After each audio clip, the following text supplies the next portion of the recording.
Hello. Hello. Yes, Miss Fox Vacation. Tuition Turd Sandwich debates on tonight. And Musical Aviator, Mega Leech, hello. Yes, I feel bad for you, Musical Aviator. Your parents are going to watch and say how brilliant Scotty from marketing is. That's a bit sad.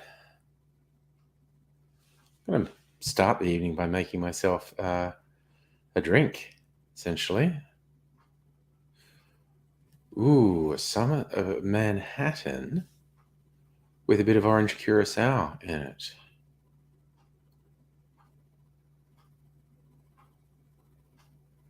All right, you know what? I'm going to do that. Good evening. Pachang. Okay, so I didn't quite get myself organized. I was playing Red Dead Redemption before I went live, which is always fun for me, at least. Don't know if people find it fun to watch me play it, which is why I'm not playing it on the stream at the moment. Arthur's looking terrible because he's got advanced tuberculosis. Dying. A big old bit of ice from my big old ice cube tray. Okay. That all happening. Now my barrel-aged cocktail, which I'm going to use as a base. And this. Raiding the fridge for ingredients. And orange curacao. Okay, I just rearranged these today. Orange curacao. There we go. And I'll get my jigger. And kind of garnish it as well because I'm a fancy motherfucker. Peeler. And I think that's everything I need. Okay. Oh, did we get frame drops? Someone's internet's playing up. Don't think it's mine, but it could be. Okay. Perfect Summit. We're going 2.5, quarter, 2.5, 1.5. Okay. Let's do this. I'm going to do my own version of this. All right. It's a big old drink I'm mixing, actually. 2.5.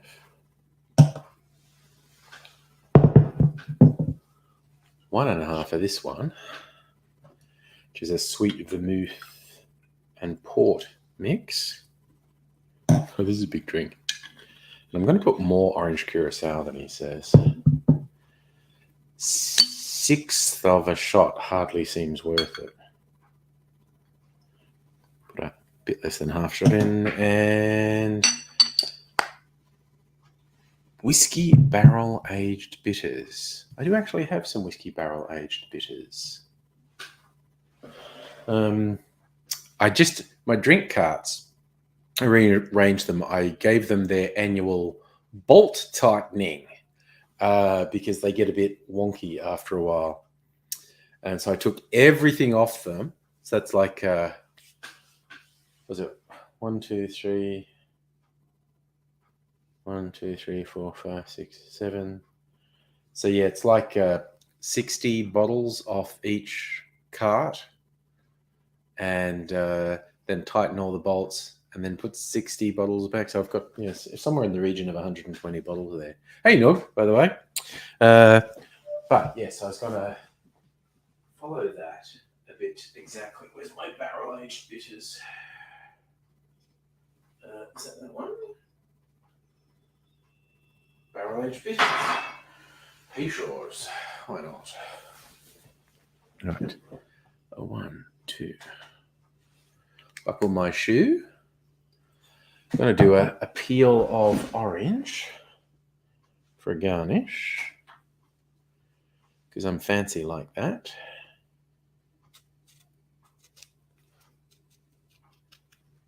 It's a really sharp peeler, and I've slipped with it before and cut myself, so I'm always kind of paranoid when I use it. Bit of orange oil on my cocktail. Drop that in. And I'm going to give myself a cherry too, because I like these Luxardo cherries. I'd be cautious maybe and buy another jar, I should say, of these. Because every now and then, they're difficult to get. So I like to have a whole jar in reserve now, just as a precaution. I did get a competing brand of cherries, and I don't like them nearly as much. So it turns out I'm a fussy little boy. I only want a particular sort of cocktail cherry in my drinks. I mean, I suppose I can slum it with a lesser quality cherry, but all right, I'm going to give this a go. Version of a Perfect Summit Manhattan. Ooh, that's pretty good. It's got a lot going on in it. Strong drink, all booze. Need to stir it a bit. The ice melts. Just get a bit of dilution in there. Also open up the flavors, as the saying goes. Which is a kind of fun concept. So, yeah, I don't know what anyone wants to do this Sunday night, or talk about, or chill out. Is the concept of watching me play Red Dead Redemption boring or interesting? About what topics can we converse? Happening in the world. All the things, the world, the thing that happens in the world. Yes, the sideshow debate tonight. Car crash, literal one as opposed to the metaphorical one that's going to happen.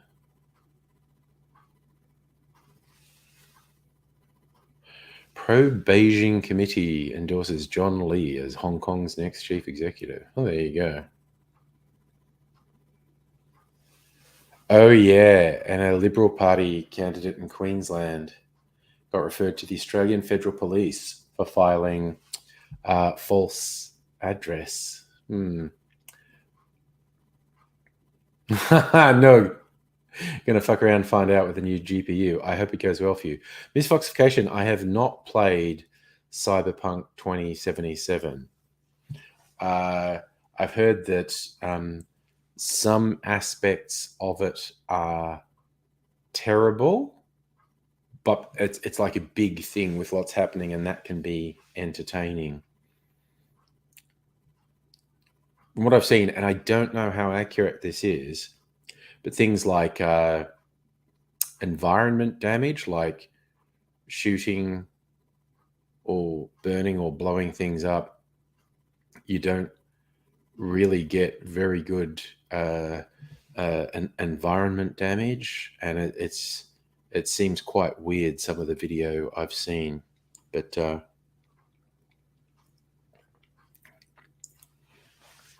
I think it depends what sort of person you are, what sort of player you are, whether you enjoy it or not. That's actually a super obvious thing to say after having said it.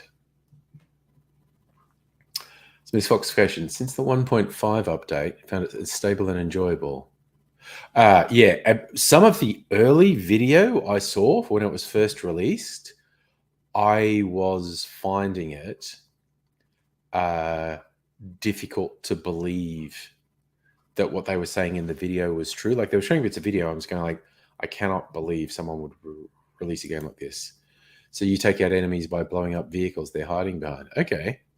Well, they seem to have proved that. But yeah, I saw a video, and yeah, I think this was original release. And yeah, just the thing, like if you shot buildings or cars or whatever, it's like nothing happened. It was very weird.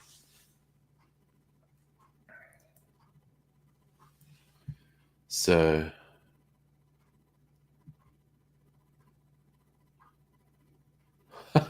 sorry, I just saw something hilarious. Cryptocurrency, which is definitely a scam. Gucci, luxury fashion retailer, is going to accept cryptocurrency. Bitcoin, Doge, Ethereum, Litecoin, God, Shiba Inu. Jesus.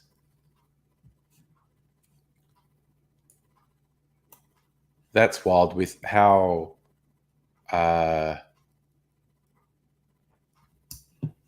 radical the daily price fluctuations in all of those is. It's hard to believe. Micro, hello, it's you. Oh, no, you've already tried and it didn't go well with your new GPU. Local repair, just in case you're reinstalling some drivers. Oh no. Yeah, see, I'm shit with stuff like that. I would never try and do stuff like that myself. Most recently, I got Abigail to do some updates for me. Yeah, misfoxification, the shit coins. It's ridiculous. No one will ever convince me cryptocurrency is anything but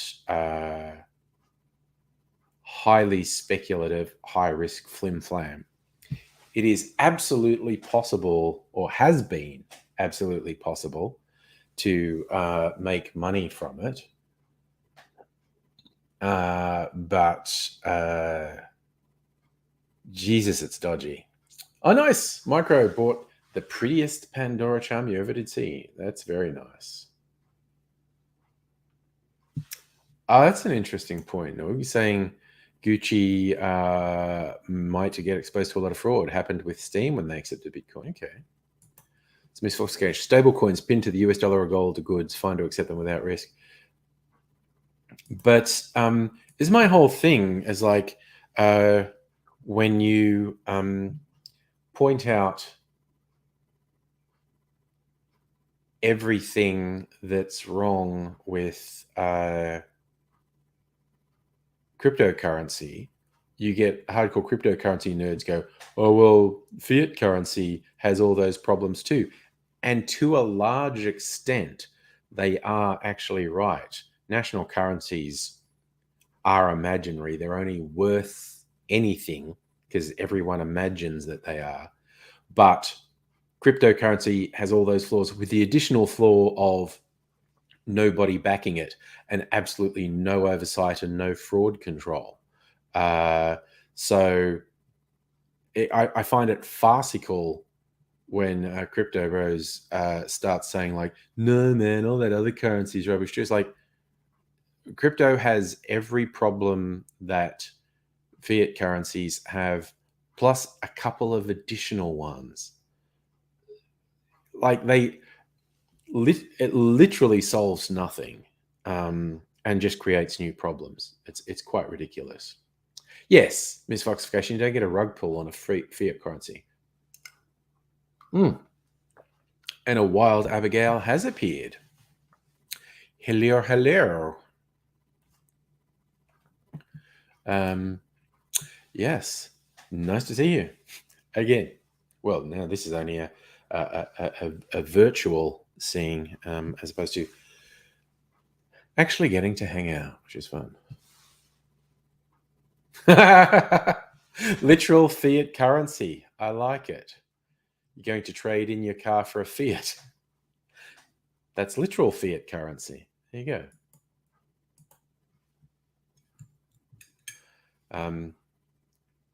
God, I saw this weird ad on Twitter today. Apparently, a couple of Japanese car manufacturers used to make these tiny motorbike things, and they were actually designed to sit in the boot of their tiny hatchbacks. Like this was 80s, I think. There were a couple of them. And someone posted the picture of these funny little bikes. Like they start about this big and you chunk chunk and you pull out the wheels in the seat. And there's this tiny little thing. Yeah, micro Honda. I think Honda wasn't the only one, but I could be wrong on that. This person was talking about Honda doing it. And then someone linked to an ad, Madness. Yeah. Noog, it was the Moto Compo. Yeah. And Madness did an ad for it. Like the British ska band actually did an ad for it. It was wild. They just made up a silly little song that's sort of a typical ska beat, and they just occasionally going, Honda, Honda, Honda. Yes, the city. And they're going, you'll love it in the city. But Madness did an ad for it. Like I wasn't really familiar with it, so someone posted it like, these things are so funny, it'd be you could drive your car to a certain point and then just tootle around the city in these tiny little bikes. And then someone pointed out Madness did an ad for them. Micro, you'd do it? Where are we? Sorry. Considering it, you'd get one for the car.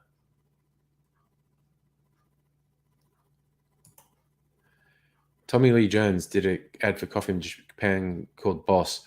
Were there references to his penis in the ad? Because it kind of seems like a waste. Oh, no, sorry. I was thinking of fucking Tommy, what's his name? And Pamela Lee. Sorry, Tommy Lee Jones. I imagine he would have just been very gruff in the ads, which I like.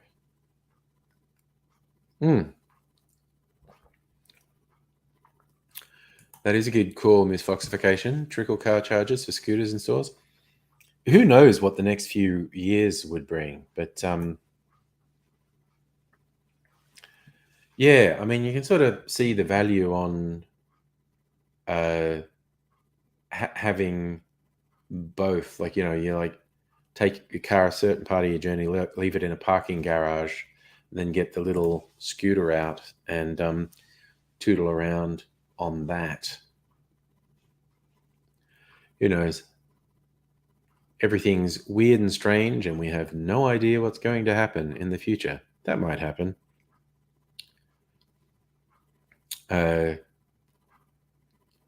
seeing more of those electric scooters around the city, and unless the rules changed, I think they're actually illegal. Every now and then, cops bust people. I obviously these companies wanted the rules changed, and these things are freaking everywhere, which makes me think maybe the rules did get changed. It's not something I paid close attention to. So, yeah, okay, that's a good call, micro USB. It was your emergency transport. If the car ran out of petrol, pull out your little scooter and putt along to a petrol station, fill up a can with petrol. Misfoxification, they are still illegal. And you've got 1,400 kilometers. 1,400 illegal kilometers on your scooter.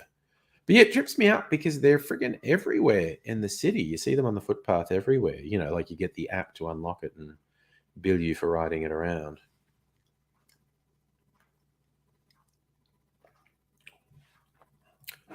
That's a pretty good idea, Micro.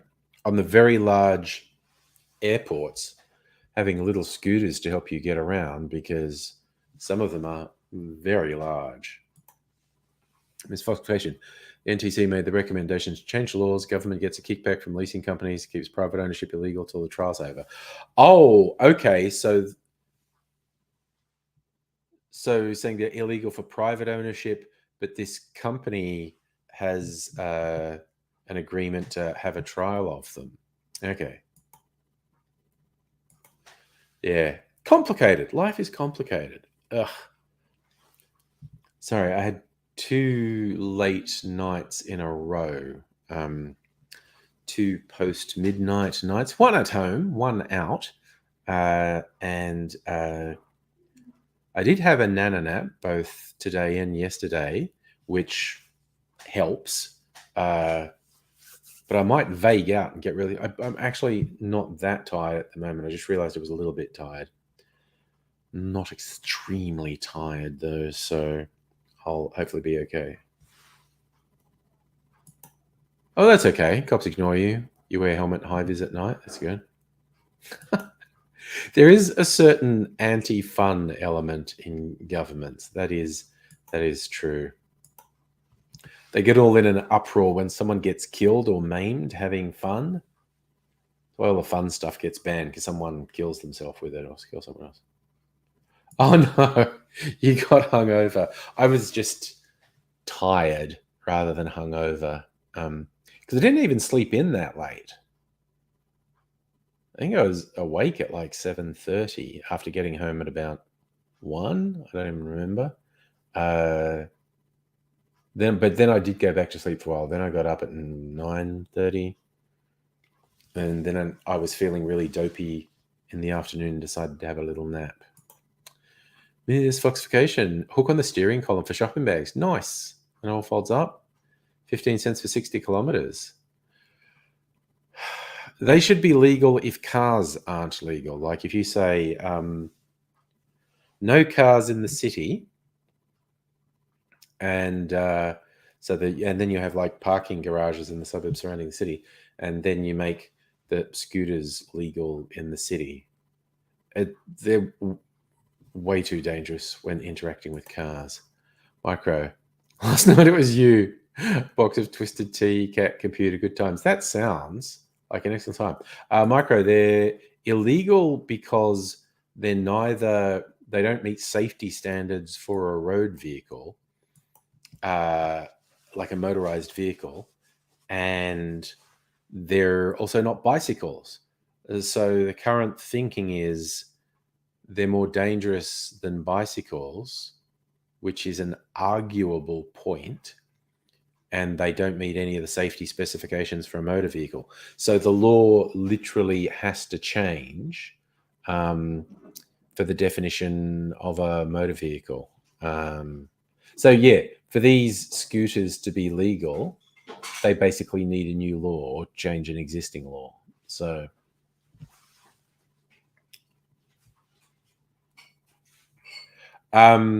Micro, it's definitely illegal to ride those EVs in a bike lane. People do it, but it's illegal because they're not bicycles. So yeah, they fall into a legislative black hole here because they're not bicycles, and they have none of the safety features of a motorized vehicle. So, oh, you mean here? Yes, yeah, and that is a good point. There are electric bikes.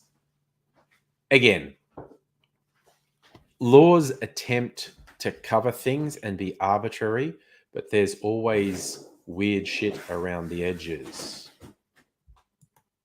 That's actually a reasonable take, Megaleech. If nothing like motorcycles existed and someone invented them now, they wouldn't allow them on the road. That's not an outrageous... The fridge.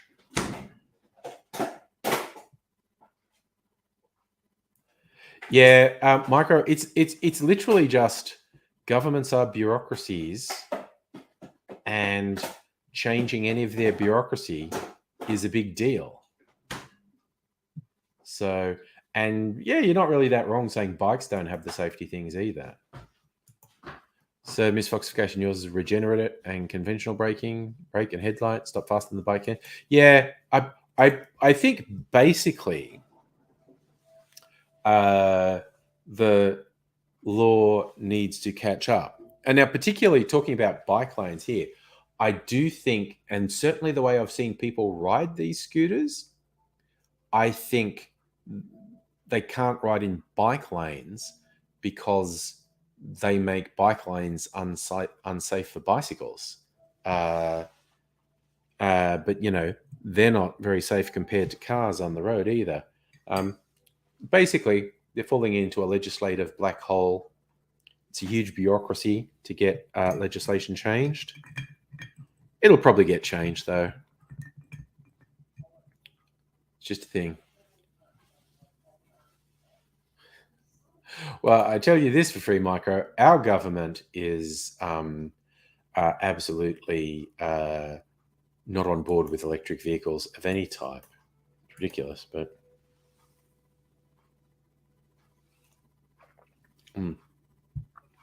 So, yeah, that's the world we live in. So, Miss Fox Fashion, rental scooters like rental cars. Yes, true. Private scooters are actually likely to be better maintained. And yes, the person's likely to be better skilled because they ride them all the time. All these various, app things, gig economy, it's all bullshit and it's all fucking evil. And it's all making everything worse. But, these outfits are backed by shameless self-promoters that kind of sucker the government into going along with what they're saying. I don't know. We live in the stupidest timeline as far as I'm concerned. All this ridiculous crap going on.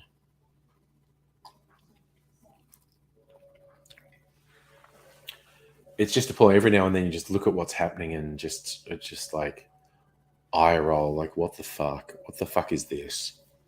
How did we allow this to happen? This is absolutely ridiculous.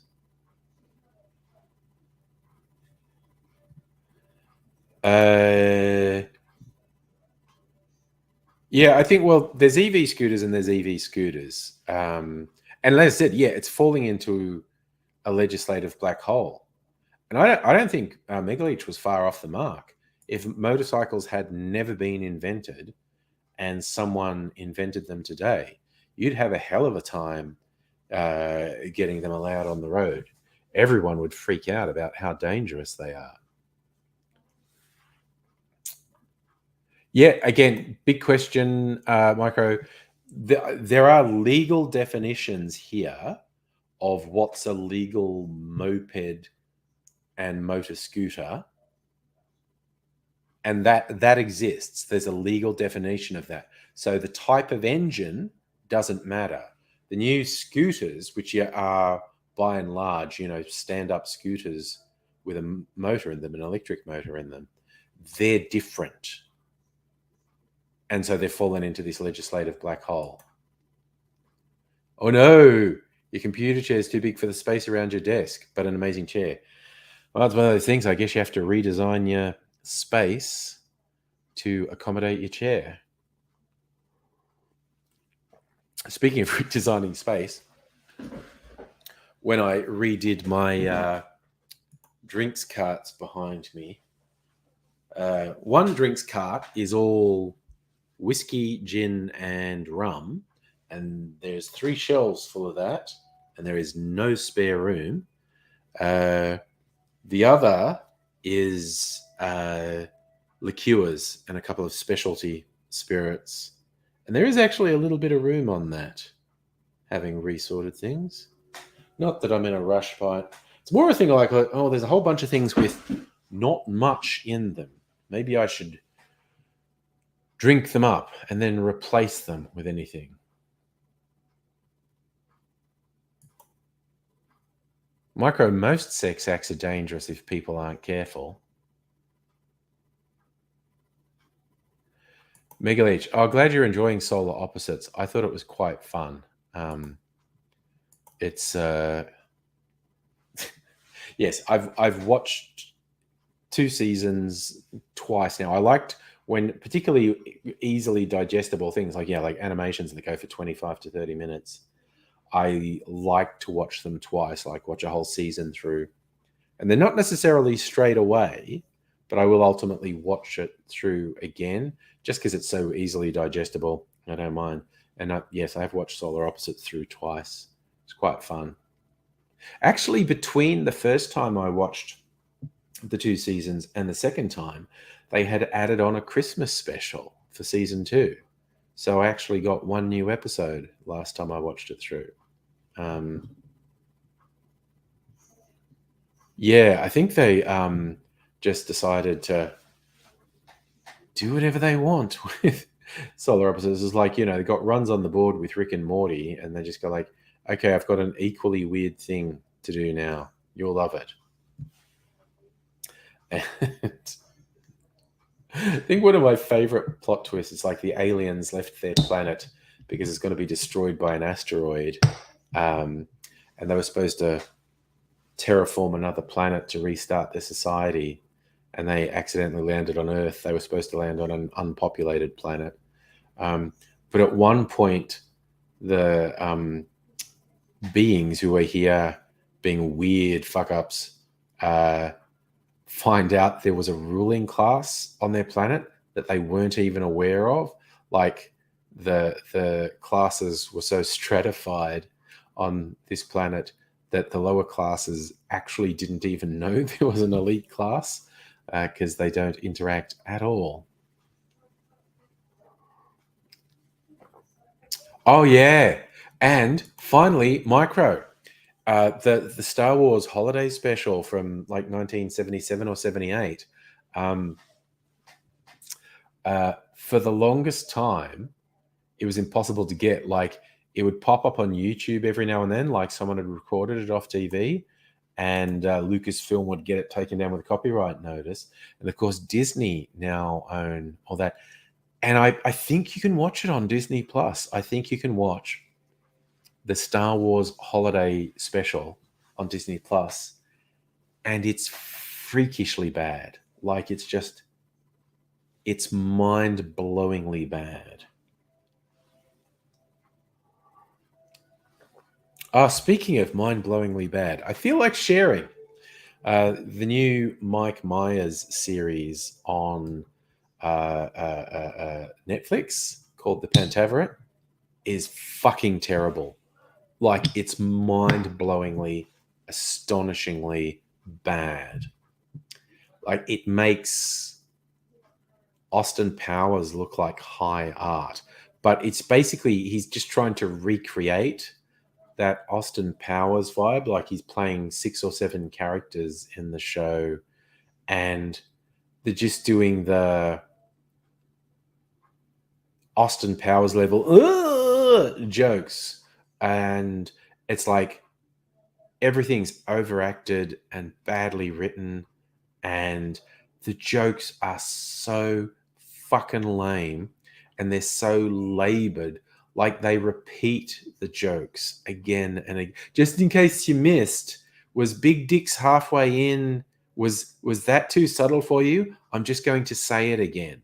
And it's just like, fuck me. How the fuck did that get made? It's so fucking bad. Micro, you didn't like Nacho Libre? I've only ever seen little bits of it. And I would tend to not disagree with you, in fact. But Jesus Christ. This... what's the weirdest thing? I watch lots of trailers on YouTube. It's one of the things I watch most on YouTube. Trailers for upcoming TV shows, streaming series, movies, and whatnot. And and of course, trailers can be really misleading. Like, they can make a really good trailer for something that turns out to be absolutely shit because they're just trying to entice you for a minute and a half, 2 minutes. But I do quite enjoy watching trailers for things. And I saw a trailer for The Pentaveret and thought, this is the worst fucking trailer I've seen in something. This is just not funny. And I was going, Christ, either the person who put this trailer together is incompetent, or the show's just fucking appalling. Like, if this is the best 90 seconds they could pull out of an entire series, holy fuck, it must be bad. Then I watched the first episode, and I will not be watching anymore. And I was like, holy fuck, this is bad. This is just like embarrassingly, cringily bad. It was just fucking mind blowing how bad it was. Yeah, I mean, woofed. Like the sound of that, Miss Foxification, Pandora, Korean nuclear disaster movie, has something for everyone. It's a very good movie. Yeah, and Netflix is really hyping their Korean shows and movies since the success of Squid Game, which I did really like. I watched recently. I didn't really binge it. It took me a couple of weeks to watch it all. Uh, all of Us Are Dead, zombie thing. It's like very 28 days later, rage zombies created by an infectious virus. And it centers, it's not limited to a school, but it centers on a high school with high school kids. And 90% of the kids in the school are gone in the first half hour after the outbreak. And then you follow increasingly small groups as they try to survive. That is genuinely one of the most effective zombie shows I've seen in ages. As in, they did some stuff that was very new. They did some stuff that was very cheesy, but there was more emotionally affecting stuff in that show than in anything of the type I've seen in fucking ages. And I'm a fan of The Walking Dead, and there was stuff in All of Us Are Dead that's way more emotionally affecting than most of what's in The Walking Dead. Also, I just love the name. It's a really good name. All of Us Are Dead.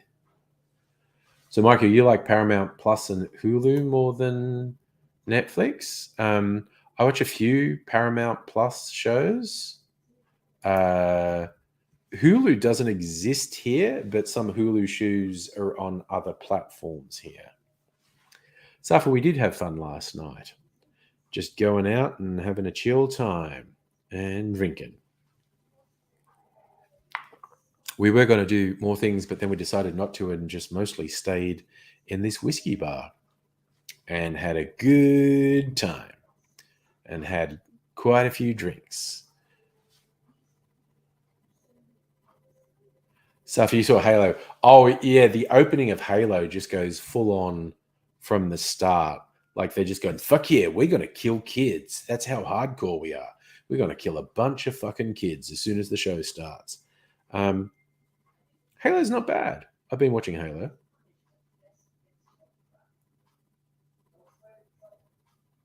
Safa, are you saying Hulu is Star on Disney Plus? Okay. Marco, you don't like running zombies. Shouldn't be running. That's really composing. Well, again, in 28 days later, and all of us are dead, they're not really dead. It's a virus that takes over their brain. They're kind of effectively dead because they're not human anymore and they can't come back. But yeah, it's they're infected with a virus which turns them into rage machines.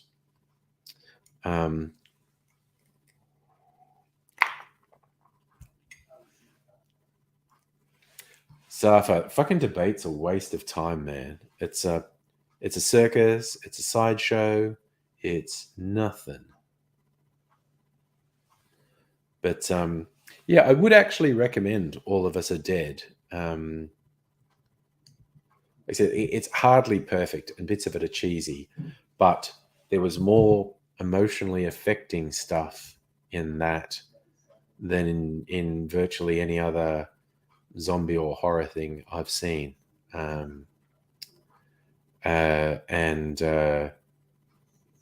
Yeah, it's pretty full on. And they did also leave it open for a sequel or a second season. So who knows? There might be more. Okay, I'm going to put these back in the fridge.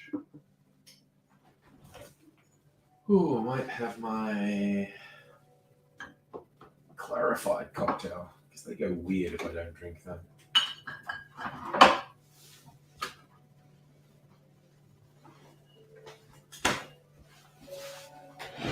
Okay. Yes, micro. They're not dead. They're mutated.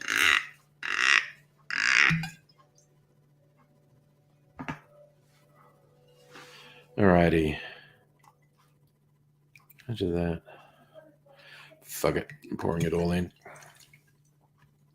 It's pretty diluted anyway. I love this bottle. I kept this bottle and reused it from the Gospel Distillery, specialise in rye whiskey here in Melbourne. So it's a square bottle and it's got nice embossing on the bottle. It says the Gospel and has their logo. And then raised lettering on the side, distilled and bottled in Melbourne, Australia. I just kind of like it. So I kept it. Misfoxification. The zombies are more interesting than the politicians, quite honestly.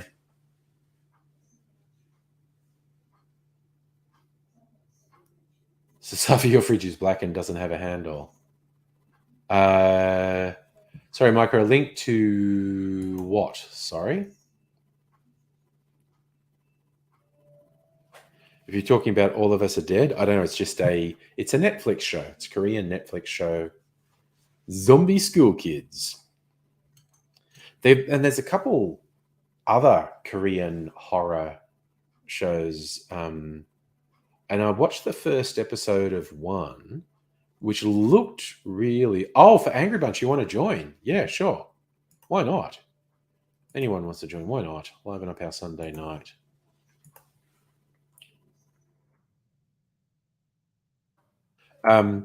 Yeah, I forget the name of the one I watched the first episode of, and I might go back and watch some more of.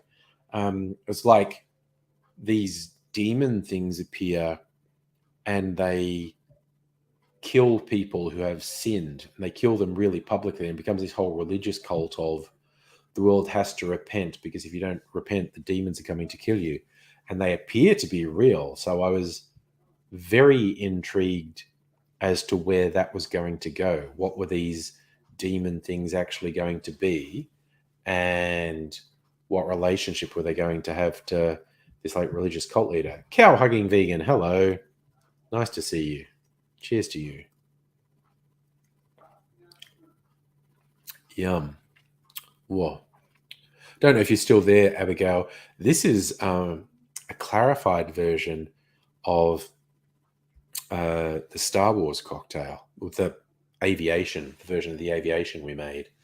It's really nice. It's really light. It's kind of grapey and floral and sweet. It's really nice. It's definitely got that lavender, but not like real lavender. It really reminds me of a lolly. Particularly, there's an English sweetie called Parma Violet.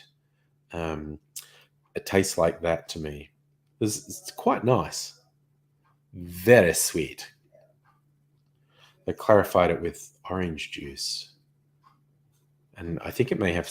I may have arbitrarily chucked some other stuff in as well. I think I had made maybe a Sazerac, and I chucked that in there too, just for weirdness. But anyway, it's nice. It's almost clear. It's just very lightly yellowish. Like it's a urine sample from someone who's really well hydrated.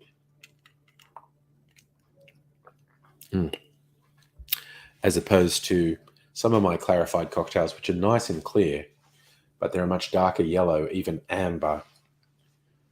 So it looks like a urine sample from someone who maybe either needs to hydrate much more or they possibly have a urinary tract infection. So, yeah, it's very hard.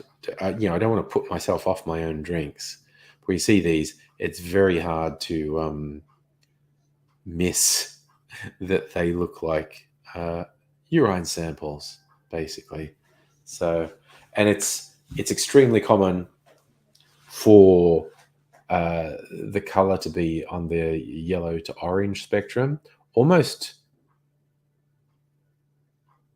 so many like rum, all the brown spirits and a lot of the fruit liqueurs end up producing a yellow clarified cocktail.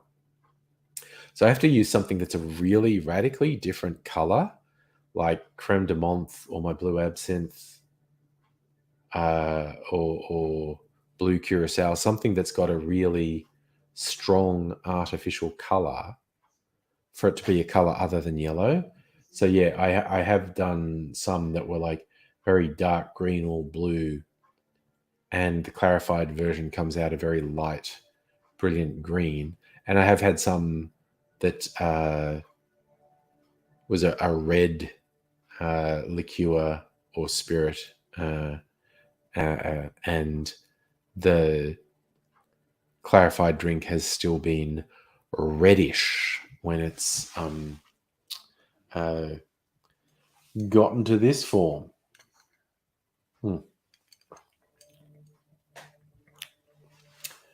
But it's pretty darn yummy. And fifth to join is Dr. Abigail. Hello. Hello. Right, you're going to take out for some noise. Sorry, I had to do sound stuff. Sure. All sorted now. Hi. Hi. A little Hello. bit hungover this morning. Oh, I slept through most of it. Yeah. But yeah, I was a bit worse for wear this morning. Yes. Yeah. Last night I was slurring. I was quite We quite had we drunk. had a, we had a few drinkies. We had a few drinkies last night. Yeah. Apparently last night after you left, because Will and his partner were here, they Yeah. just laughed it up. They were enjoying my misfortunes as I Oh no. was stumbling around. At one Stumbling. point, in the pitch black of the other side of my apartment, I walked straight into a door because I didn't see it. Dang. Which was hilarious, I have to Yeah. admit. And just stuff like that happened. I was Yeah. just too drunk not to be laughed at by Yeah. Fair by two enough. teenagers. Yeah. So yeah, my new chair. Yeah. It's a pretty It's impressive chair. so comfy. Get this, the headrest is just magnetic and it just sticks on. Nice. So good. Did I show that off last night? Because that's like To me, and Nettie did, yeah, and the armrests being magnetic as well. yeah, and there's like these magnetic bits that cover up like brackets, like they just decided to use magnets to cover up like internal structures of it instead of Okay. whatnot. I know. And yeah, Yeah. I and wonder why yeah, Micro hadn't joined. Should have asked him. oh, okay, yeah. So yeah, this chair is so big and so comfortable, and I love it. Nice. And I haven't even discovered even half of its features yet It's got because so many adjustable points. it does. I figured out how to get it to recline properly. There we go. And There you you can go. like set it to a point and then lock it in, so it's locked into this reclining position. Yeah, nice. Yeah, I know. And from there, you can set it to actually recline even more. I could go to sleep like this.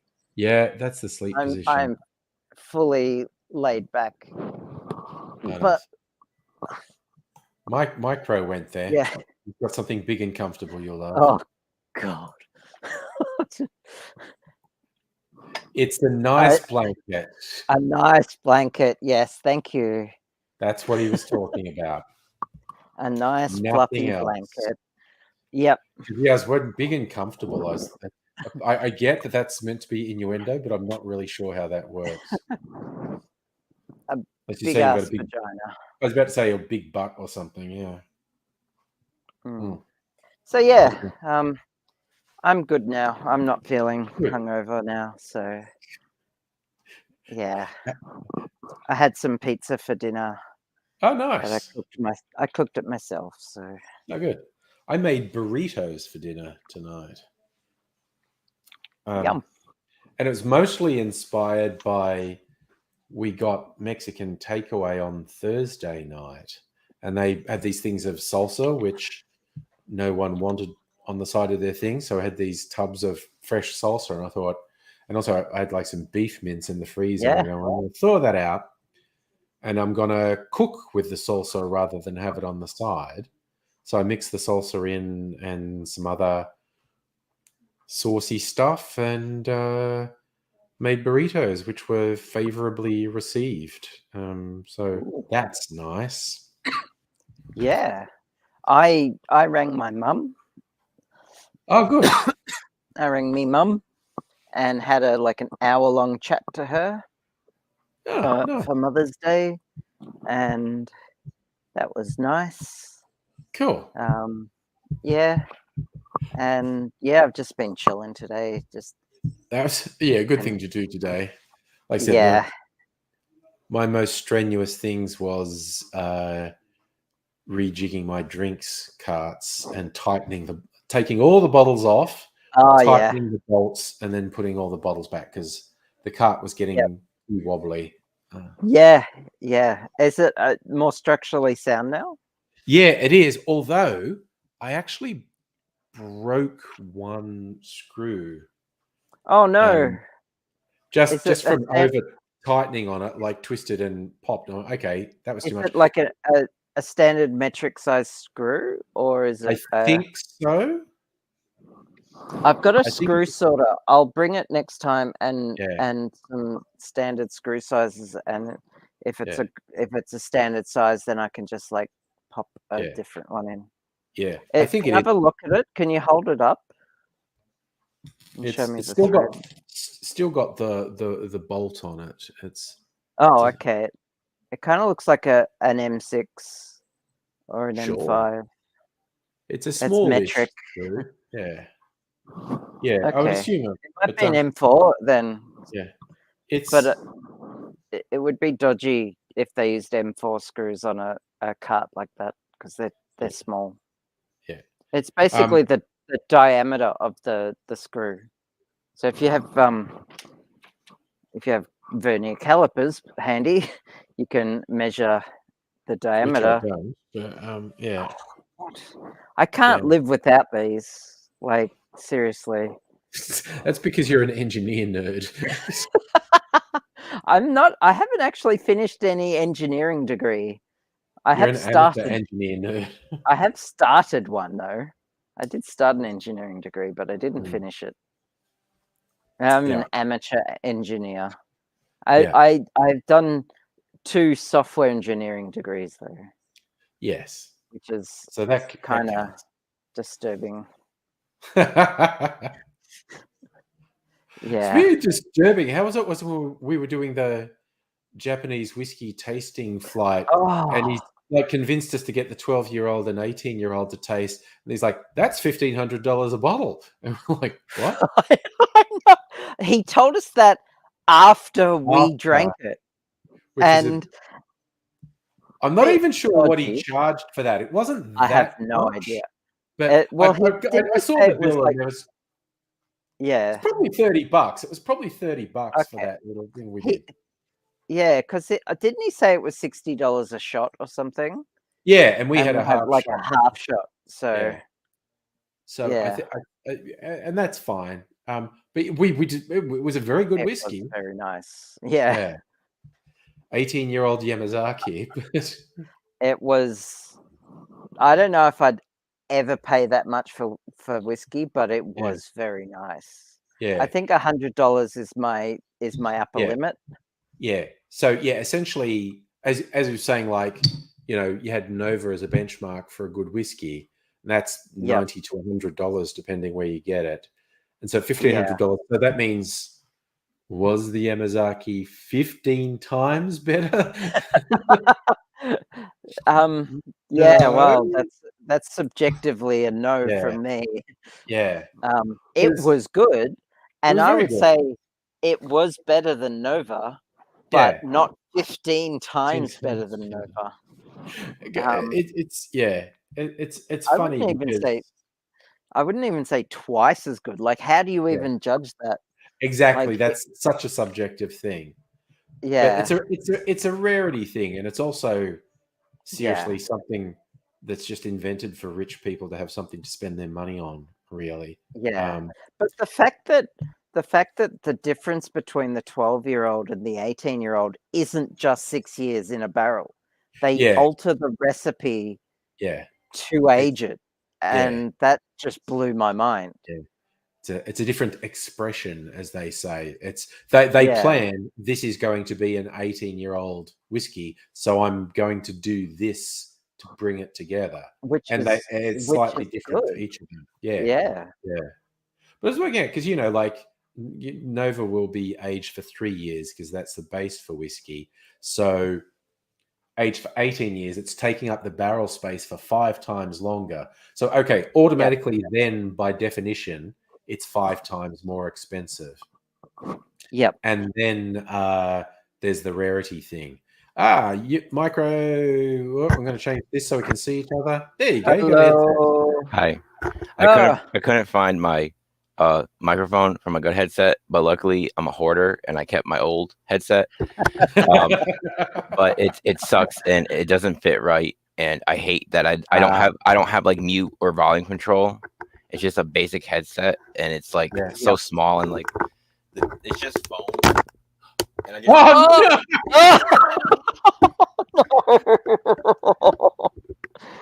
but that's no! okay. Oh no! Yeah. Oh dear. Oh, oh, Yeah, just take that off and have one ear. There you go. You know. yeah. Hi, this is That- tech support. Do you need help with your computer? Yeah. But real quick, before you guys go off whatever subject you're talking about, I wanted to show off. I got myself this little gift. See this? Yes, a Pandora Ah. charm. It's really pretty. Yeah, I'm looking forward to seeing it. Oh, Oh, that is wow. nice. Yeah. I don't really have good lighting on it, but if you Google Pandora cherry blossom charm, you'll get some good pictures of it. It's really pretty in real life. Oh, it looks I good. bet. Yeah. I randomly came across it. I was looking for a keychain with a cherry blossom on it, and then I saw Chinese knockoffs of that, and I'm like, "What's that?" Go on Pandora's website. It's part of the new spring collection, and I'm like, I'm gonna buy that. Is it? Are you gonna wear it as a necklace or? Yeah, probably. I was gonna use it as a keychain, but then when I saw it in store, when she opened up the box and showed it to me, I'm like, I'm not putting that on keys. That's insane. Yeah, yeah. And then also, Pandora sells keychain holders for their charms, and I'm like, oh, that's really cute. How much is that? She says, and I quote, $55 for a keychain. And I was like, nah, I'm okay. I can get a Yeah, rose gold chain on Amazon for $17. Yeah, fair enough. Yeah. I love that mug. Oh my god, I I have know. to have that mug. It's fantastic, isn't it? The bottom has little rubber feet on it, so when you put it down, it's like grippy. It's very Yep. stable. Huh? And then I have a different mug that just has a baby cow on the front of it. Okay. It's an utterly fantastic mug. Yeah. Oh! I was gonna say that. Beat you to it. Like Yeah. I'm like if I do this, you can't tell what's me and what's the chair. Yes, you Yeah, are. kind Or of. Yeah. am I the chair? Maybe you're just a head and hands, or head and arms. Ooh, maybe we were all the chair all along. I'm gonna try to always- connect my Bluetooth because the headset is starting to dig into my skull. And I was about to say, I tried Just a little. I broke a headset recently and was doing that for a while and thought, solution. And after a while, I was going, no, that's digging into my head. That Yeah. Yeah. Well, I'm sure if I wanted to, I could take like a sock or something and like. Use it as a cushion on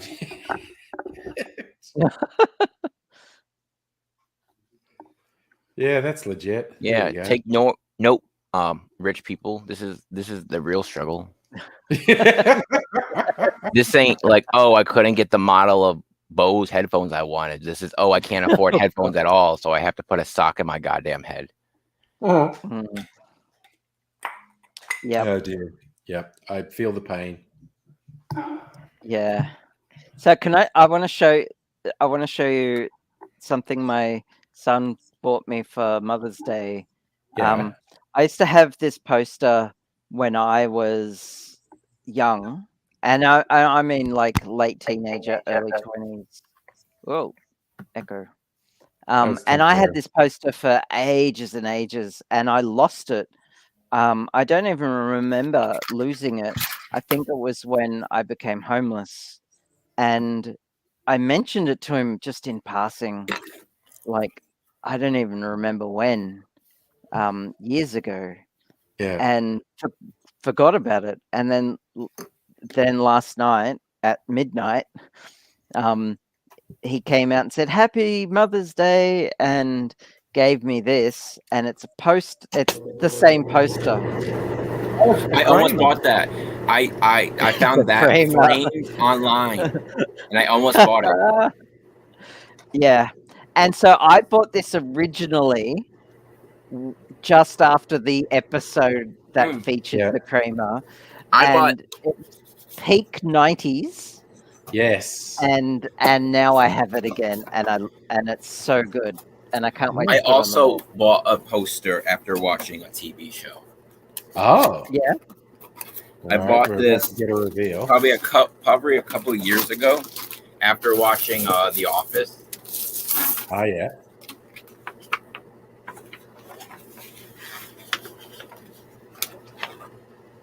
Oh, Threat Level Midnight. It's the fake movie. Oh! Awesome. Nice. So I saw, yeah. Yeah. And look, and at the bottom, there's like the. Yep. Oh yeah, it's directed by Michael Scott. Yeah. There we go. Yeah, now you can see it. Pretty great. That's Pretty awesome. great. That is awesome. Now I want to get that frame so it looks like a legit like movie. The only problem is you can tell that it was like the file was not able to really be blown up to size. So if you could actually like it's a little blurry. Yeah. I don't know if you could. Yeah. I don't know if you can really tell through the camera, but it still looks okay though. Like you'd have to be right up on it. Like, I was about to say you have it on the other side of the room. It'll look fine when it's on. Yeah. I have a poster of a duck, and you can tell it's like a photo. Someone's photographed this awesome duck duck picture, and then done prints of it, and just like the caption at the bottom is just completely illegible because it's that blurry. So, but you can see the duck really well, and I like it. Yeah. So, well, that's good. Yeah, no, ducks are pretty cool. They're all like quack and shit. Pretty cool. yeah, ducks are awesome. Like, yeah, I like lost my they're all poster condom. I think there's a whole website dedicated to reviewing fake movies and TV shows from movies and TV shows, where they give you a plot synopsis of, and of course it got popular, and so people recommend like, oh, you don't have such and such that was on this show, and they go okay, and they dig out everything they can on that and add that. Of course, there's a whole Simpsons section with all the McBain movies and. Oh yeah. I just discovered another way the armrests on my chair move. Oh. They move back and forward, side to side. And like they angle and up and down. Like you're so fancy. Yeah. It is. And that's a really fancy chair. You can take the armrests off, they're magnetic. So you can clean them. Well, I mean, I could 3D print. If you had a child you hated, you could use it to throw it at them. Joystick and throttle control and attach it to my chair for Elite Dangerous. That would be cool. Maybe so you could be like gaming, and then like if you have a kid they're acting up, you like, yo, stop doing this. They don't stop. You could pull it up and like. What's the thing? Is like, I think it's people with I don't know if it's exclusive to Mexico or if it's further into South America. People they refer to the sandals, The chancla. chancla, and Yeah. they all have stories about the terrifying accuracy of mums throwing this thing across the Them, room.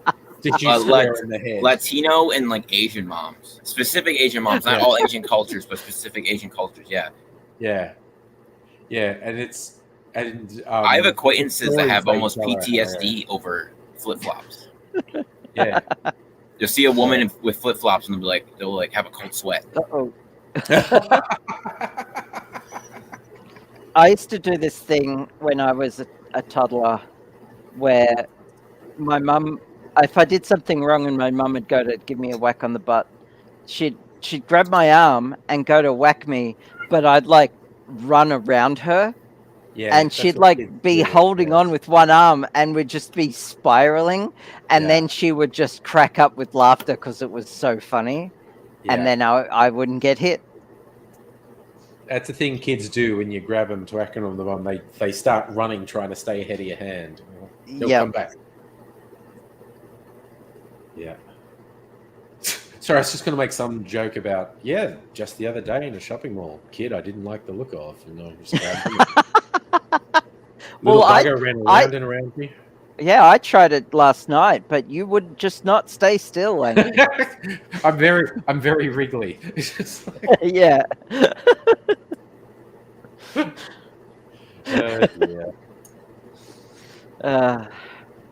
Anyway, be giving certain people weird fantasies with that one. Yeah.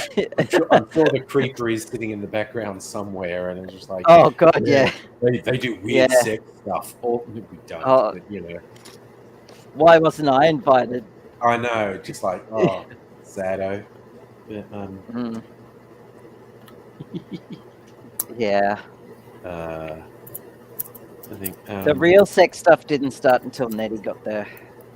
It was her birthday after all. Yes, it was a birthday treat. See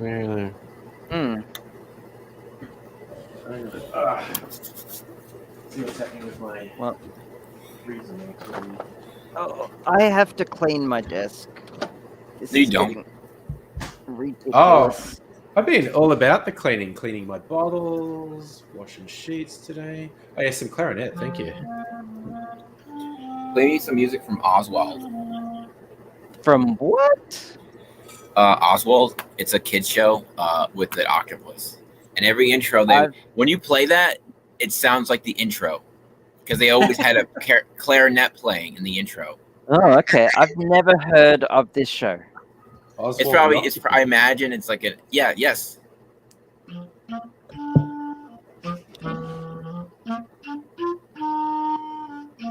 Like that reminds me of Oswald, and it reminds me of the show Little Bear. I feel like I recognize that tune, actually. Right? I've definitely heard that in my childhood before, somewhere. That's from Peter and the Wolf. Ah, that's and because that's copyright free, a whole bunch of kids shows and animations. Yeah, used it. That is from it's a fun little tune to know, the theme of the cat. Aha.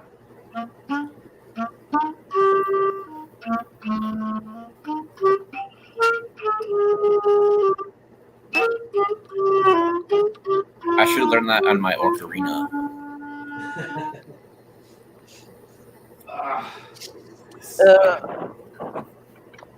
Anyway, I gotta buy a better ocarina because the one I have is definitely more of one to show off than it is to play. I could 3D print one.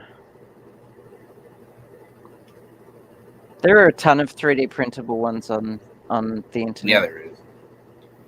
If I had a 3D printer, there's a bunch of 3D printed stuff I'd pay people for the blueprints for and friggin' print out. There's a bunch of it. Like there's stupid little clouds with the light bars for my Crocs. I'd print those out so quick.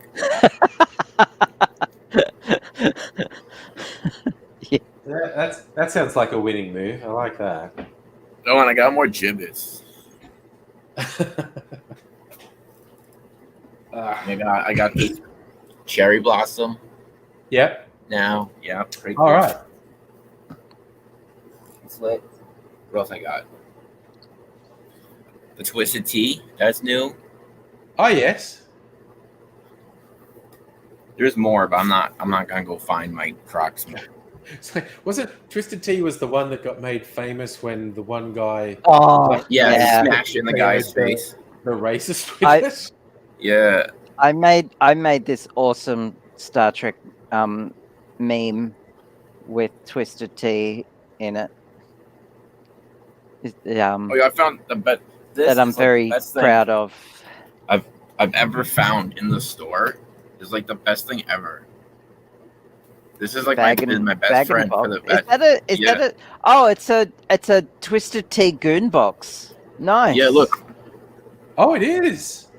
Yeah. 1.3 gallons of Twisted Tea. Look out. This has been saving me so much money because I just buy one of these a week instead of buying the cans. Yeah, it'd be much cheaper. Okay. Yeah.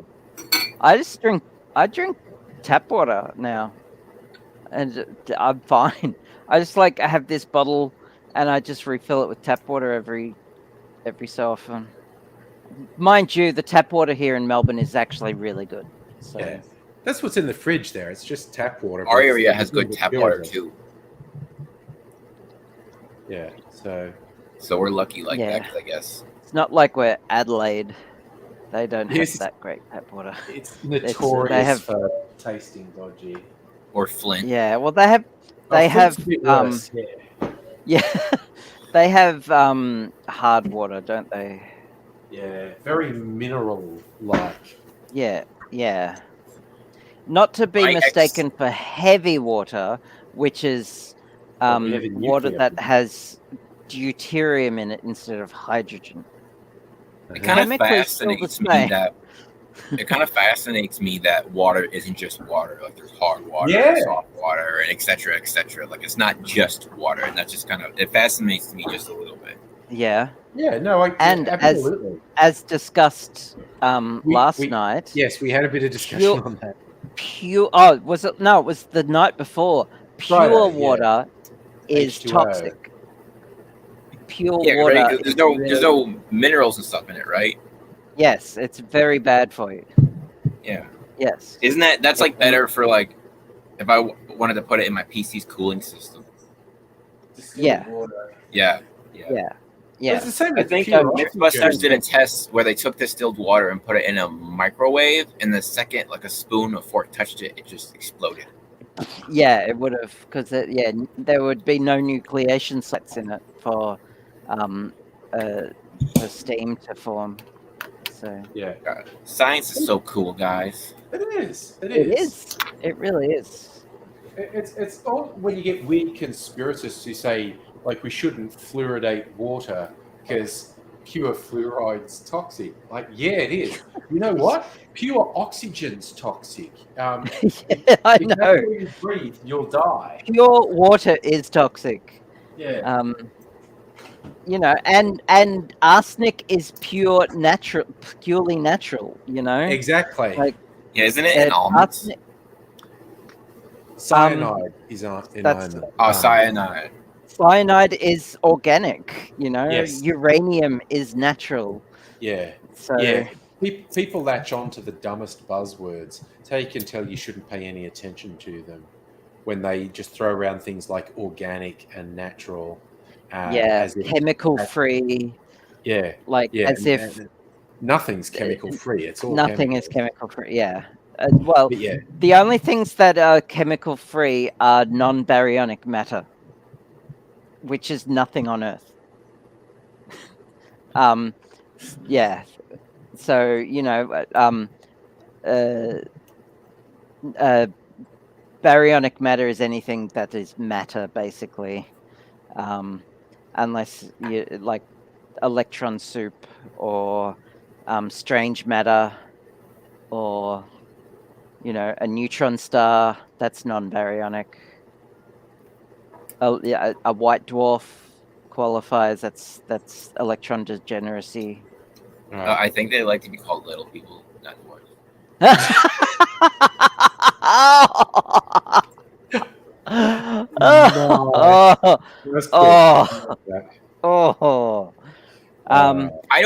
personally don't get that because I feel like wouldn't you think that's more offensive? Yeah, well, There's a comedian that has a good joke about that. He's like, oh, look at the little person. yeah, it does sound condescending. Yeah. But I think it varies from person to person because Yeah, that's true. there's a medical condition that I think is still called dwarfism, and some people who have that specific condition don't find it insulting. I think midget is regarded as generally Yeah. Yeah. negative and If I abusive. if I Yeah. was like that, I would prefer being called a dwarf because that sounds like some sort of Lord of the Rings X type. Yeah, Of then you just grow a big ass Yeah. beard. yeah, I would. I would grow a beard. Look, I've never gotten in trouble for calling a dwarf. It's the throwing part that I seem to get in trouble for. I still can't believe Peter Jackson. They still couldn't do hold Lord of the contests Rings. like those. Oh God. Probably, yeah. Yeah. Which is I don't know. I just like the Speaking thought of of some 90s. dwarf somewhere. He's like, yeah, no, throw me. We can do this, bro. I bet you Yeah. can throw me the farthest. Let's go win that money. Toss me. Yeah. Yeah. I would do it. They do it in The Wolf of Wall Street. The Wall Street brokers Yeah.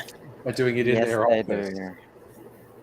And the dude probably, and because that was the thing that happened, they probably got paid really well for it. Yeah, they probably But did. still, It's a weird thing. it's kind of like when you there's interviews of him with Peter Dinklage where he talks about how for years when he's trying to break into acting, people kept trying to get him to accept a job as being one of Santa's dwarves in a shopping mall in Christmas. He's just like, no, I'm actually not elves, not dwarves. And he's just like, no, I'm not doing that. There's this dwarf comedian that has a joke where he talks about, he's like, I always get recognized at whichever dwarf is most popular in Hollywood right now. He's like, 10 years ago, everybody thought I was Wee Man. Now, and this was when Game of Thrones was popular. He's like, now everybody assumes I'm Peter Dinklage. Yeah. And it is a bit like that with anyone who's in a minority group.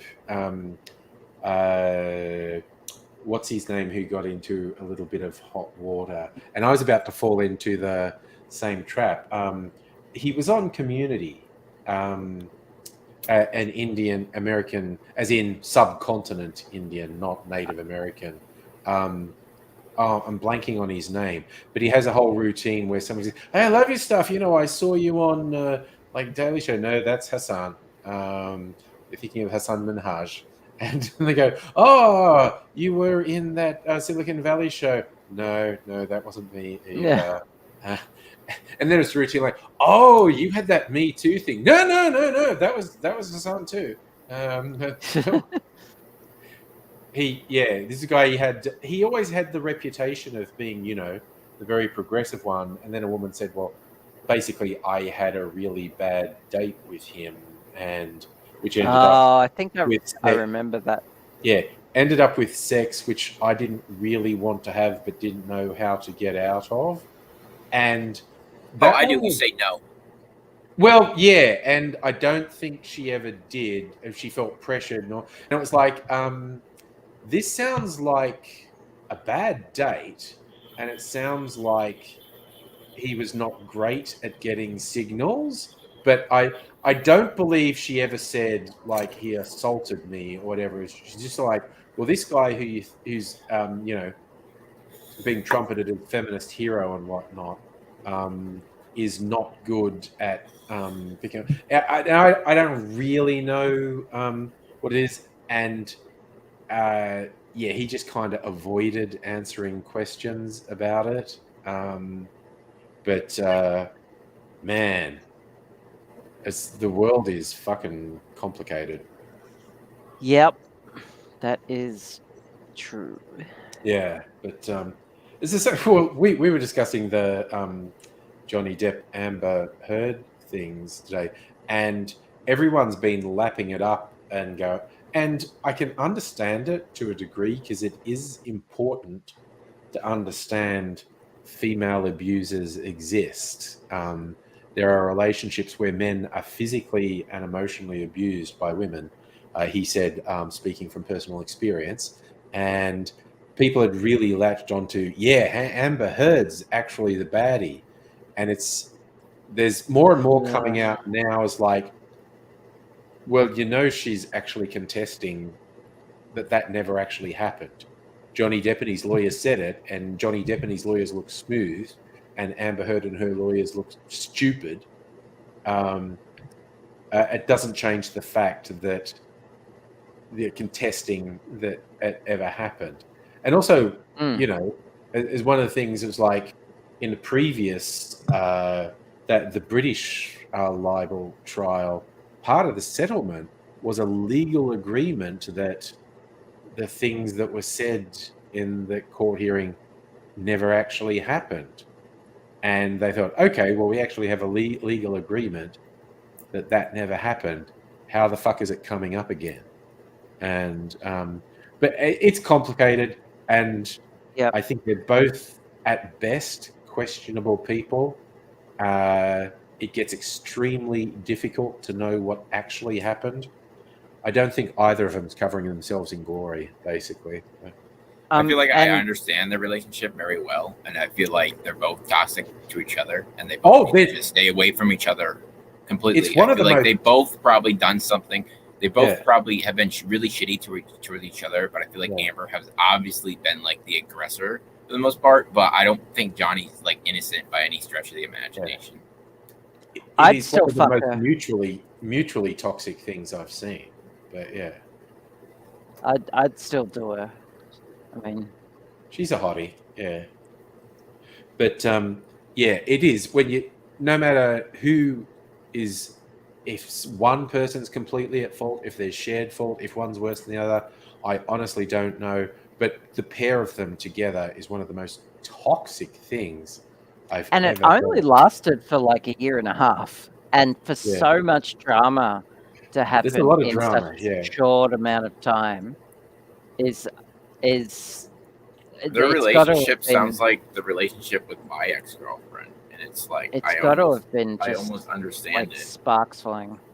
It must have been insane. I imagine it was a mix of them like actually really loving each other while at the same time despising each other.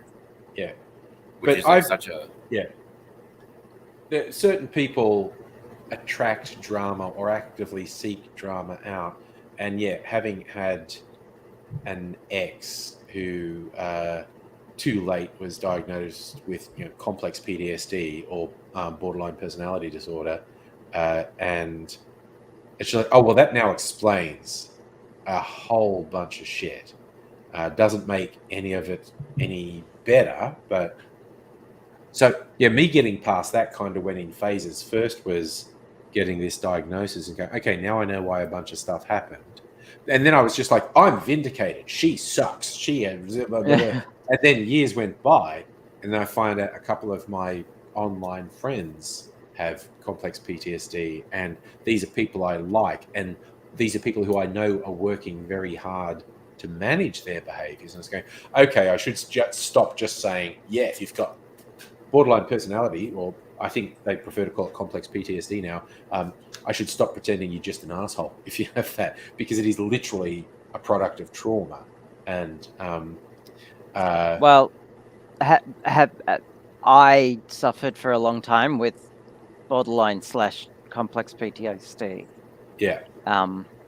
And it messed me up, and it messed up relationships in my life. And there are people out there who will, to my face, call me an asshole as a result of that, and I have to just own that. But I was unstable for a long time.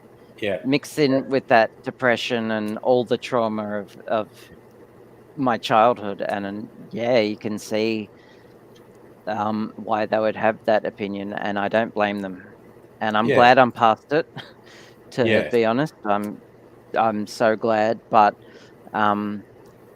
going back to when I was going through it, if you had have known me, if you had have known me, you might not have picked it up. But my close friends definitely saw a lot of shit go down.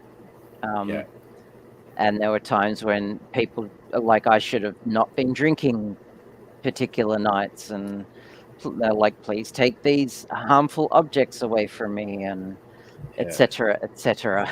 Yeah. Yes. Yes. It usually doesn't go well with alcohol or any other substance abuse, but Yeah. often people with borderline personality disorder seek out harmful Yeah. substances as a Yeah. coping mechanism. It's like that ridiculous line that you get boomers saying, "Oh, there's no autism or mental health things when I was younger." Yeah, they were. Everyone just tried to cover it up with alcohol abuse. Yeah. Got Or all just these. said you were an odd duck. Yeah. No, but men in particular in previous generations, when their soul was empty and they hated themselves and the world, they blanked it out with alcohol. Whole generations of men died early because they spent decades suppressing these horrible Yeah. feelings of alcohol. Also, just noticing the pussy stroking. So very nice. This is a very rare occasion that she never ever comes up here. She really wants to be in here for some reason. That's cute. That's like on Friday night, Mimsy spent ages on my lap. She'll go months without doing that, but Friday night, for some reason, she said, "Yeah, I'm going to sit here and let you pat me and worship me for an hour or two." I think it's because Mrs. Angry went to bed and she closed the bedroom door because I make too much noise because I get too sort of loud and excited on live streams. And so Mimsy couldn't get in the bedroom, so she was really pissed off. So she came to me for attention. Because if the bedroom door was open, she just would have gone in the bedroom and slept on the bed. Particularly, she'd be very excited. My side of the bed was empty. She'd just go, "Whoa, room where I don't normally get to sleep. I'm sleeping here." Because I found that out. I've gone in there like not super late, so I'm going into bed, but Mrs. Angry's been asleep for a while. And I go, "Don't turn any lights in. Just go in, sneak in, and go and lie down in bed." Then there's this, wow, because I've just laying on top of Mimsy, who was sitting there in the dark, and I didn't see her. Stupid cat. But, I think my cat wants to be up here because it's warmer than it is downstairs. Oh yeah, yeah. Well, it's just hitting winter here, so my cats will do two things. They love the warmth. They're sun worshippers. So on the days where we're still getting sun, I'll see them out in the garden, like they've found a bit where it's just bathed in sunlight, and they're just sitting there like they're meditating, like it's just like, yeah, fucking sunlight, man, it's awesome. And the other thing they'll do, because we've got in-floor heat vents, when they're on, the cats will just lie on the heat vents and just go, "This is possibly the best invention ever, even better than food." I know I get excited when you put food out, but I think I enjoy this magic warmth more than I do Speaking food. of which, It's another kitty. Bella. What are your Hi. winters like? Sorry, what was that? What are your winters like? Mild to bleak. Like in Melbourne, it gets windy and cold and rainy sometimes. If it ever reaches 0 Celsius, like freezing, everyone freaks out. Like it's front page. "Oh my God, it was literally 0 last night."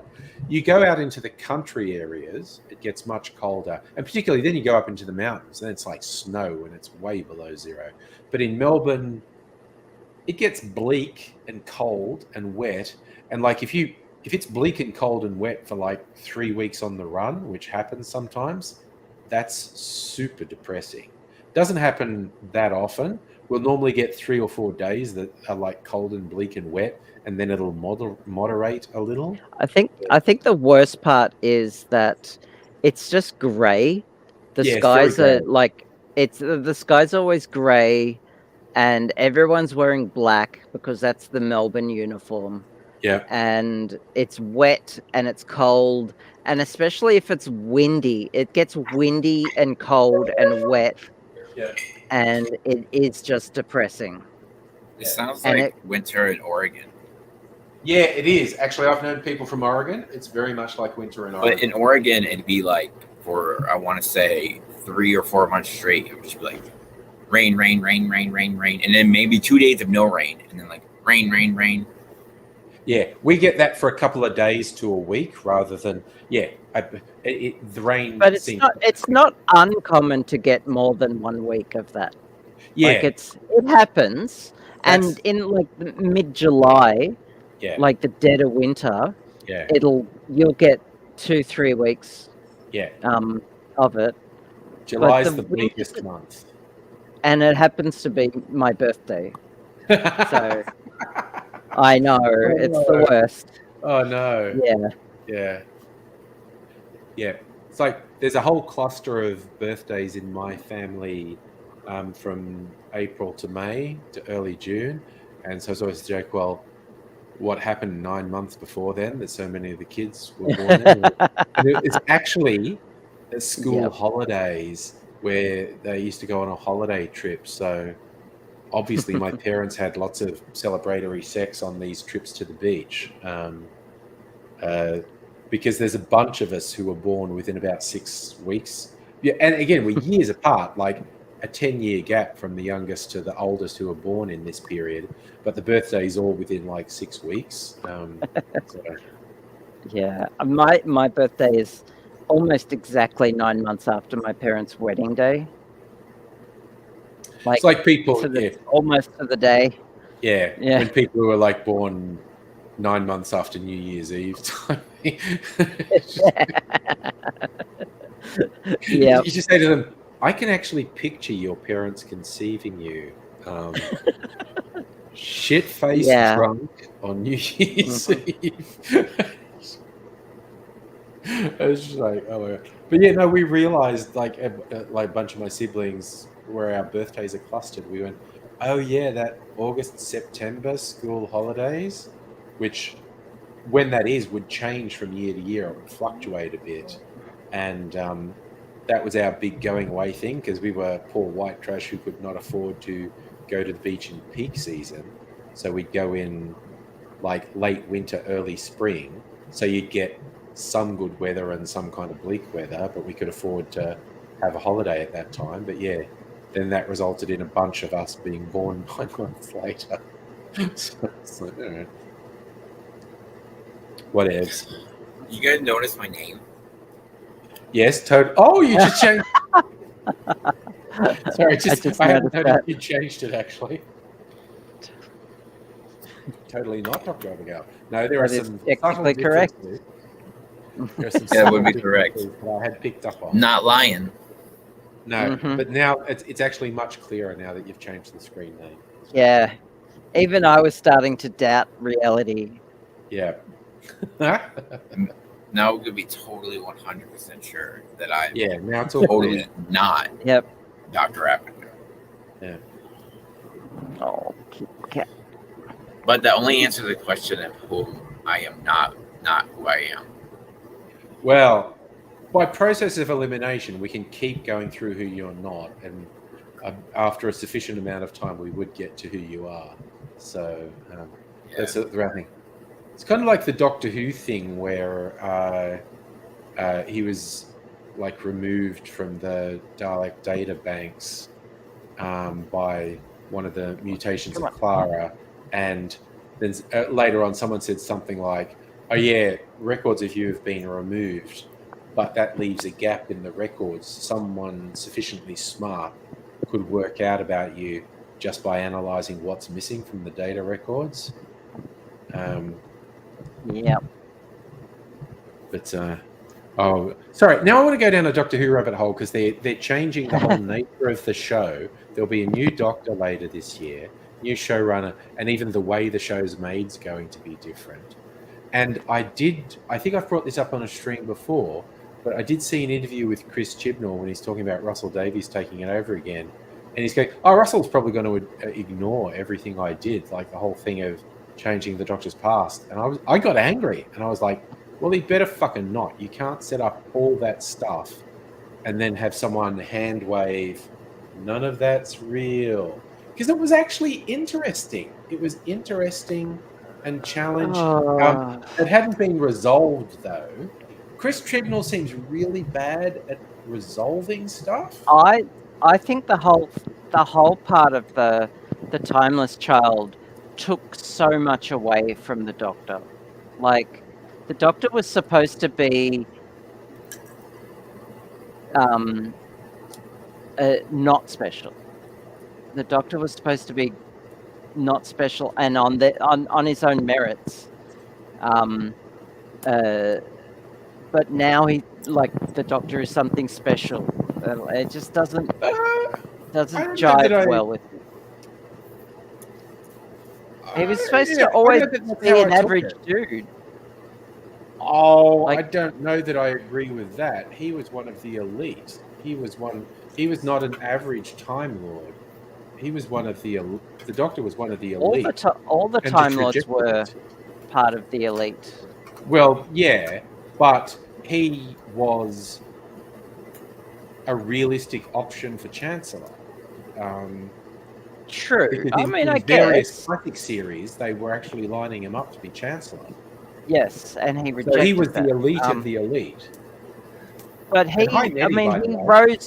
he rose from the ranks. He earned that. He wasn't born with that, which is my point. And now, like he's got this birthright. He's special to start with. And what's the deal with unlimited regenerations? That the whole Matt Smith regeneration, what's the deal with that? Being granted 12 more when he should have had just unlimited regenerations from the start, because that's what he was supposed to have now. It just undoes all of that. Yeah, I think there were a couple of. I think there were a couple of things Chris Chibnall did that weren't justified, basically, and he seems extremely poor at resolving things. Like there was that ongoing story one, the most recent one, where it was the ongoing story, whereas 99% of the universe was destroyed. Oh yeah.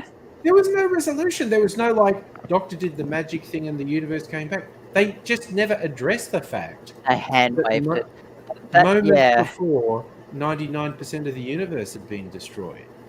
I'm like, wait, what? But you didn't resolve that. What happened? That whole miniseries was a bit of a mess. I found it difficult to keep up with that. It had potential that it didn't really live up to. Yeah. I don't know. Maybe Russell Davies is just going to go. The Master pops up, and you find out everything the Master said was a lie, because the Master is a trickster and was just fucking with the Doctor's head. Yeah. And just gone. No, that other Doctor, the black woman, that's not actually you. Everyone was just fucking with you, because I'm just trying to get back at you because you made me fall in love with you at one point, and now I hate myself for having fallen in love with you, and I just wanted to upset you. Fair enough. Who knows? We'll see. Who knows? We'll see. Who knows? Yeah. But yeah, it's a funny old world. But yeah, he's got one more. He's got Jodie Whittaker's last one. Whether or not he'll actually tie stuff up, who knows? I'm kind of annoyed that that I didn't get the Doctor and Yaz makeout sesh. They came so close. They did. Close. They came very close. And the Doctor basically said she fancied Yaz, but didn't want to get involved with anyone again. And they came so close, and a missed opportunity. Yeah, who knows? It was as if, it was as if millions of lesbians around the world screamed out in pain and were suddenly silenced. I felt it in the Force. To mix up sci-fi metaphors. Yeah. Yes. Yeah. Fair enough. Hey, Nettie, how did you shape up this morning? Abigail was slightly the worse for wear.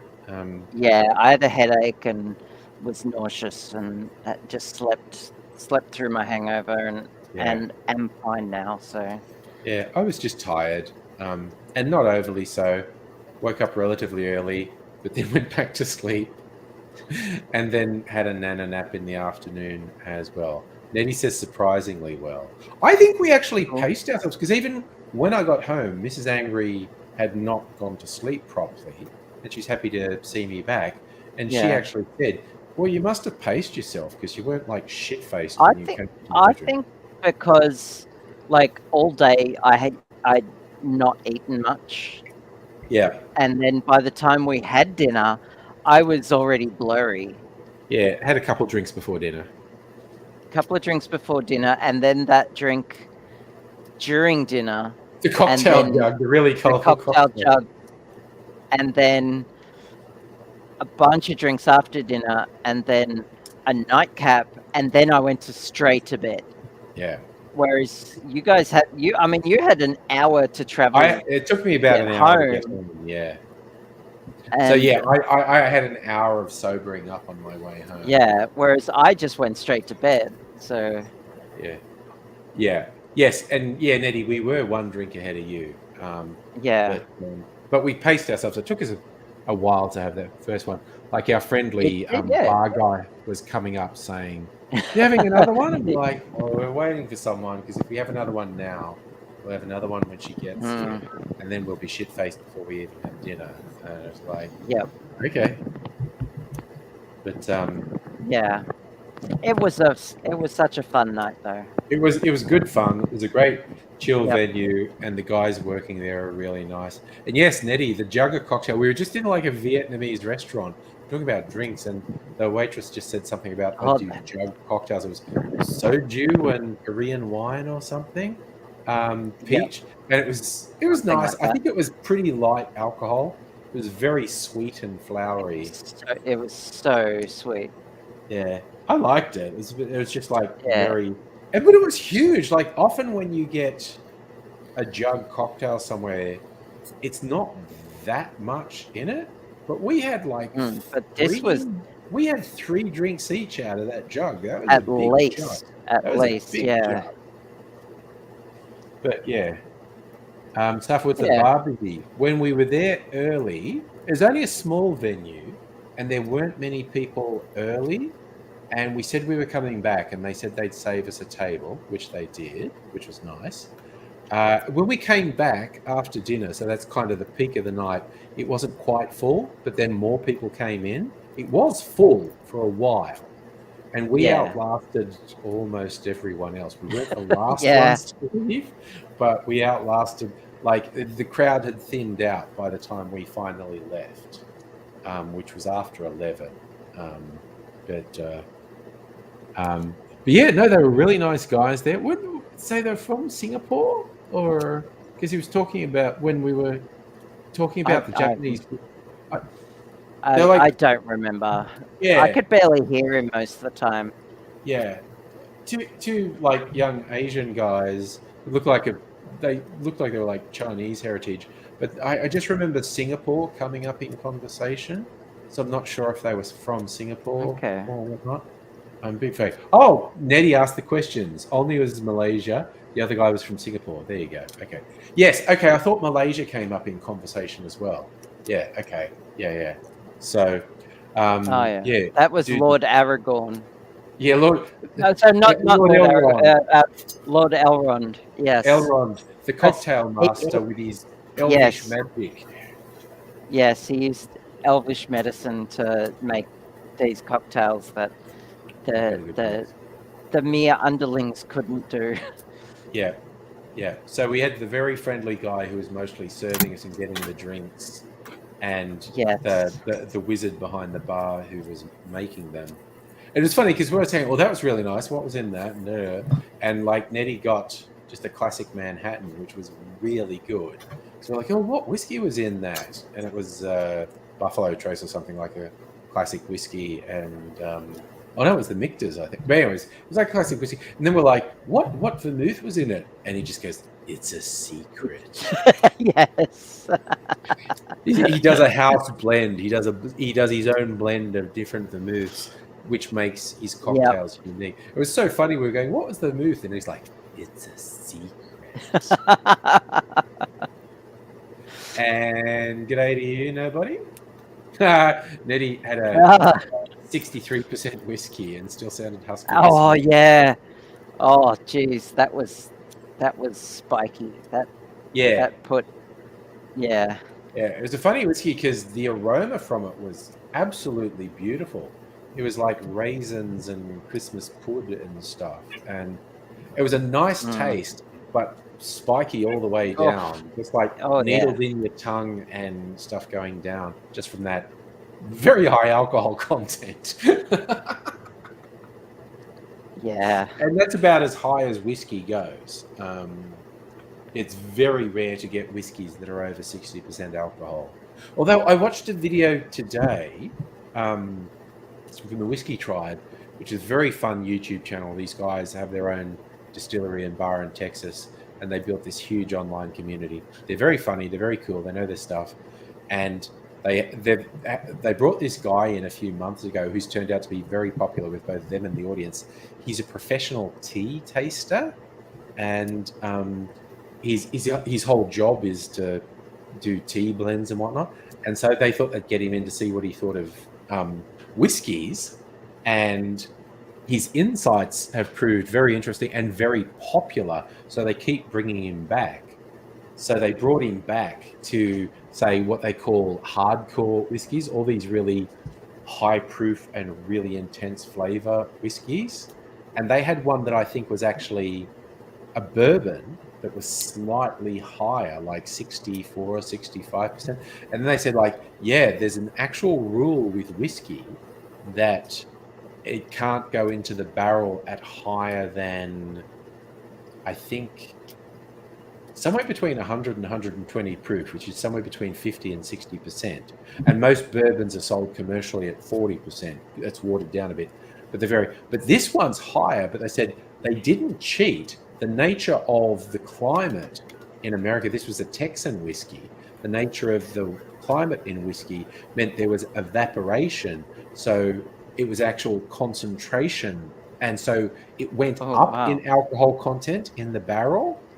Water evaporated. So they didn't cheat. It's higher than you would expect a bourbon to be, but they didn't cheat because it went into the barrel at a lower alcohol concentration, and it came out at a higher alcohol concentration.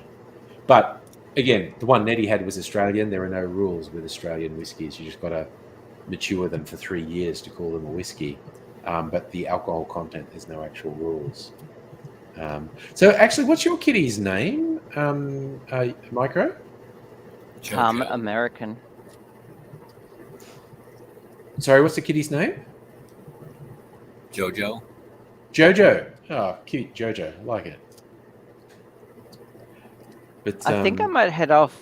I think I'm just hitting a wall. That's fair. I'm heading off very soon, within 10 minutes or so. Yeah. So if you need to retire for the evening, my neck is getting sore and my head is getting heavy. That's fair. Good night, everyone. Good night. All right. Thanks for joining us. Bye. So what's the coming week bringing for you, Micro? Anything interesting? Work, yeah. I'm just asking because I don't have anything more interesting than that coming up this week either. Oh yes, Megaleech. Does Jojo have bizarre adventures? No. She's very much an indoor cat. She has no adventures. She likes to sit in one spot all day. Because that's an anime, JoJo's Bizarre Adventures. Yeah. Was that the source of the name, or? No. When I got her, my sisters used to watch some kids show, JoJo's Circus or something on Disney. Okay. And I was just like, I kind of liked the name JoJo from that. Yeah, so. Good name. JoJo. Yep. No, it's a good name. It's a good name for I've had her for a while. I got her when I was like 16. Oh, okay. 27 now. So it's a very mature kitty then. Yeah, and she kind of picked me out because when I went, my friend, her cat had some kittens. And she's like, pick out whatever kitten you want. And I'm sitting there, and she climbed up my leg to my shoulder, and she fell asleep, resting like right here. Aww, and I'm like, so I want this one right here. Yeah, no, that is being chosen by the kitty there. Yeah, cute. So I've had her ever since. Speaking of which, Boogie's come in to say, I don't know, are you coming in? Or You, Mimsy's wandering around hoping I dropped food on the floor. Literally, there was some food over there on the floor, Mimsy. But come here and say hello. Come here. Such a weird... Mimsy's like about 17, so she is very much a senior cat. And she's just been losing weight for like the last year or two, so that's not a sign of great health that she's lost all this. Come on, you're going to come up and say hello, Mimsy? You should meet Jojo. yeah, I came back to my cat and she was not. I couldn't take her to Oregon, so I had left her in the care of my mother, and I came back and she was not looking that great. She had lost a lot of weight too. Yeah. But ever since I've come back, I've been, feeding her like she should be.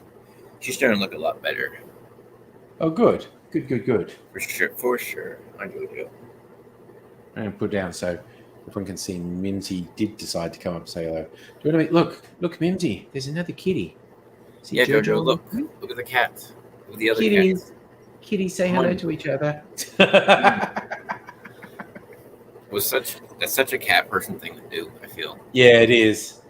So Mimsy was named because she was a rescue cat. We got her from an animal hospital. She'd already had a litter of kittens.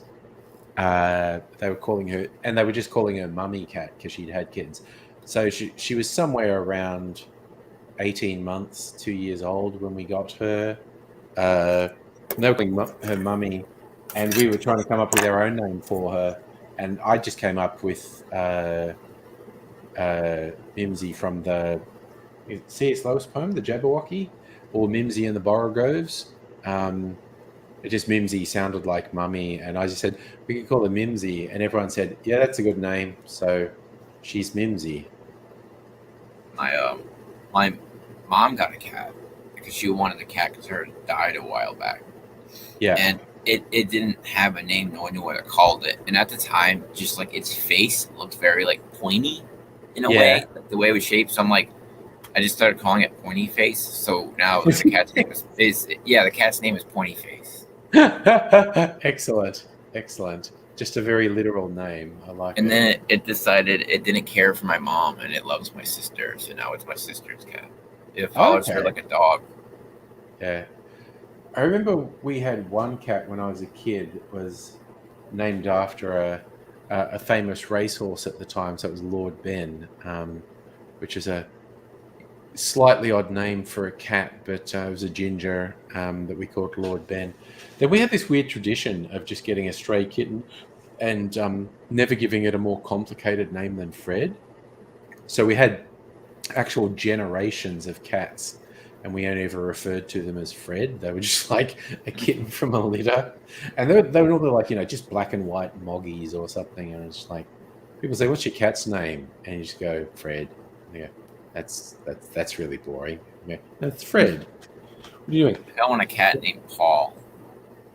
Why don't you want a cat named Paul? No, I kind of do. Just like a great cat. Name it Paul. Yeah. Just because why would you name a cat Paul? Such.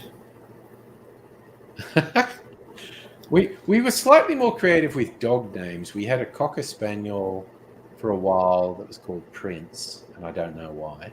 I want a dog named Cat with a K. Ah. Then we had this bigger black dog that seemed to be a mix between a Labrador and a Greyhound. Had physical characteristics of both a Labrador and a Greyhound. And we called him Jake. And again, I don't know why. Jake, are you going to come? Mimsy's just sitting at my feet, looking like she maybe wants to. Are you going to come up and say goodnight? Because I'm going to go to bed. Could come up here? Yes?